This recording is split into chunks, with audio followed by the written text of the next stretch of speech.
लालची मिठाई वाला की कहानी। दीनपुर गांव में सोहन नाम का हलवाई रहता था।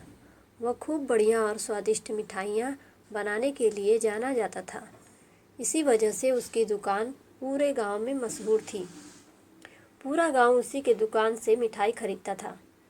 वह और उसकी पत्नी मिलकर शुद्ध देसी घी में मिठाई बनाते थे। इससे मिठाइयाँ काफ़ी अच्छी और स्वादिष्ट बनती थी। हर रोज़ शाम होते होते उसकी सारी मिठाइयाँ बिक जाती थी और वह अच्छा मुनाफा भी कमा लेता था। मिठाइयों से जैसे ही आमदनी बढ़ने लगी, तब सोहन के मन में और पैसे कमाने का लालच आने लगा। अपने इसी लालच के चलते उसे एक तरकीब सूझी। वह शहर गया और वहाँ से एक दो चुंबक के टुकड़े लेकर आया। उसी टुकड़े को उसने अपने तराजू के नीचे लगा दिया। इसके बाद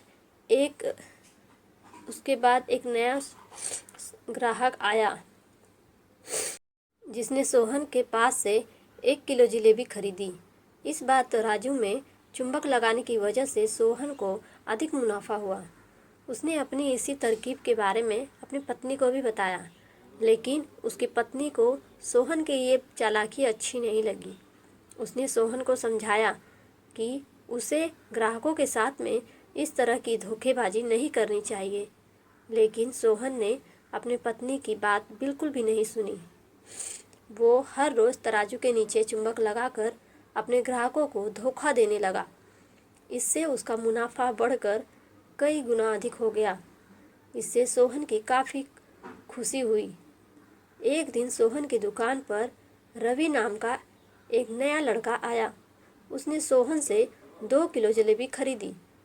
सोहन ने इससे भी चुंबक लगी तराजू से तोलकर जलेबी दे दी।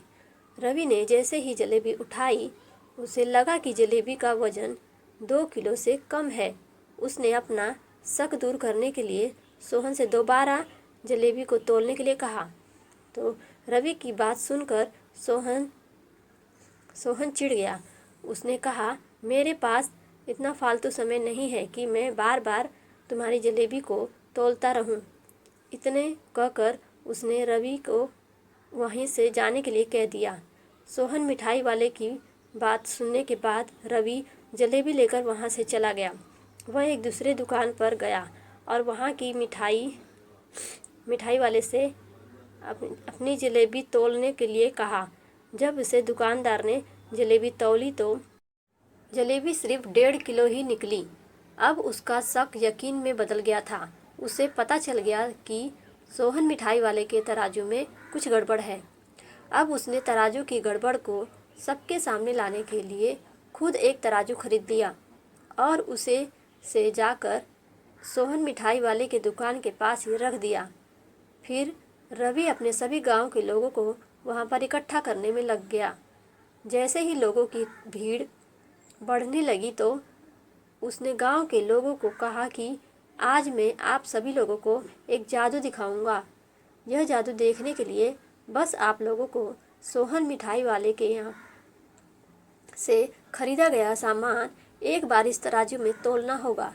तब आप लोग देखेंगे कि कैसे सोहन मिठाई वाले के तराजू में तोली गई मिठाइयाँ इस दूसरे तराजू में लगाने अपने आप ही कम हो जाती है। कुछ देर बाद एक दो लोग मिठाई लेकर रवि के पास पहुँचे तो उसने ऐसा करके भी दिखाया। इसके बाद सोहन के दुकान में जिसने भी मिठाई खरीदी थी, सभी ने रवि के तराजू में तोल कर देखा तो सबकी मिठाइयाँ 250 ग्राम से लेकर आधा किलो तक कम निकली। यह सब देखकर लोगों को काफ़ी हैरानी हुई। अपनी दुकान के पास ही यह सब होते देख सोहन मिठाई वाला रवि से झगड़ा करने लगा। उसने लोगों को बताया कि रवि यह सब नाटक कर रहा है। अपनी बात को सही साबित करने के लिए रवि सीधे सोहन मिठाई वाले के तराजू लेकर आया और तराजू में लगा चुंबक निकालकर सबको दिखाने लगा। यह देखकर गांव वाले को बहुत गुस्सा आया। सबने मिलकर उस लालची मिठाई वाले को खूब मारा। अब उस लालची मिठाई वाले को अपने लालच और उसके कारण की गई गलत हरकतों पर पछतावा हो रहा था। उसने अपने गांव के सभी लोगों से माफ़ी मांगी और वादा भी किया कि भविष्य में वो ऐसी कोई भी जालसाजी नहीं करेगा। सोहन की इस धोखेबाजी से पूरा गांव नाराज़ था, इसीलिए लोगों में उसकी दुकान पर आना काफ़ी कम कर दिया। उधर सोहन के पास पछतावे के अलावा कुछ भी नहीं बचा, क्योंकि वो पूरे गांव के लोगों का भरोसा खो चुका था। कहानी से सीख, कभी भी लालच नहीं करना चाहिए। हमेशा ईमानदारी के साथ अपना काम करने से ही इंसान का नाम होता है। लालच के चलते भले ही कुछ समय के लिए अच्छा फ़ायदा हो, लेकिन इससे इज्जत और आत्मसम्मान दोनों कम हो जाते हैं। तो दोस्तों, आपको ये कहानी कैसी लगी? अगर आपको कहानी अच्छी लगी है तो हमारे चैनल को लाइक और सब्सक्राइब करिए। थैंक यू दोस्तों।